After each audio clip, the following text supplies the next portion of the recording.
Okay, yeah, it's time for another episode of A Critic's Journey, and today I went back and took a look at a film that came out in 1995. Now, of course, I'm pretty sure I saw this movie at the time. I can't recall. I remember the soundtrack. I remember having a copy of the soundtrack.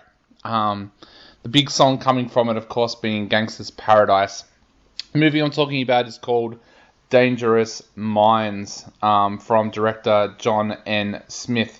Now, in its day, this movie was considered cool. It was a really cool film about these troubled youth, and suddenly they had a new teacher, Luann Johnson, played by Michelle Pfeiffer, coming in to teach them, and these kids had never really been given a voice before because they were a minority, and she found that her way of teaching worked with these kids. Now, I watched this movie again just recently, and I have to say, I don't get the love for this film.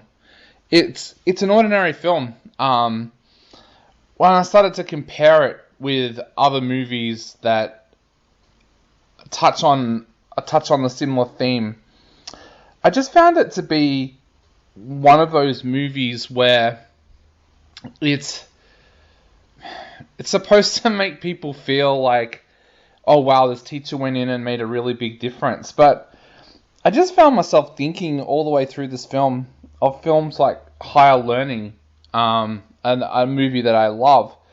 And I just thought this movie just doesn't pack a punch. It feels like a Hallmark kind of story. And yeah, you do feel an attachment to some of the kids in the class. And it is quite sad what happens to them, and it's quite sad the way that they're treated. But it just feels like a nothing film when you compare it to something like Dead Poets Society or Good Will Hunting. It feels like a movie that was almost made for television, and it wasn't. It was made for the big screen. It's got an amazing soundtrack and everything like that. But it's just one of those movies where I didn't hate it when I sat down to rewatch it this time, but it didn't leave me thinking, wow, that's a movie that I have to watch again in a couple of years. It just felt like one of those movies that's, a Hallmark film. It feels okay and everything, but it doesn't make me go, wow. You'll remember recently I watched Starship Troopers, and I said to you that I remember it being a lot better than when I felt it was better than the way I remembered it. Dangerous Minds was probably the opposite for me. I don't think it was a movie that I absolutely loved when I watched it when I was a teenager, but I think it was a movie that I kind of went, yeah, that was good. Now I kind of just watch it and go, it's average. Michelle Pfeiffer's performance in it is great, and for those out there who listen to this podcast for a little bit of trivia, she was pregnant for a lot of the time when they were shooting this, so that's why you see her wearing baggy jumpers and being put behind desks and stuff like that. And look, the film does have a great moral.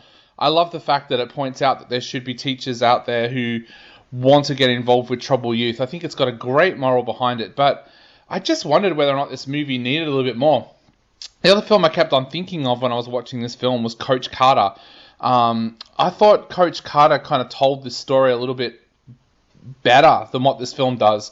And I find it really weird that people always talk about Dangerous Minds being such a great film, when you'd probably get more out of watching a film like Coach Carter.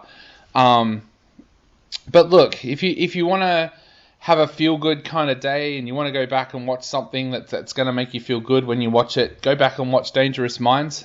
It does have its sad parts. It has its happy parts.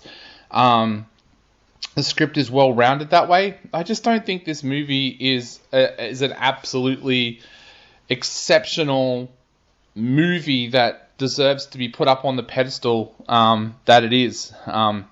Sorry, but I just don't.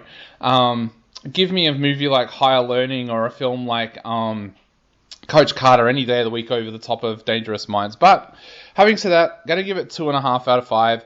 Definitely not a wasted effort if you want to sit down and watch it at some stage to catch up on it. But yeah, just don't expect the masterpiece that so many people kind of say that this movie is, because it's not.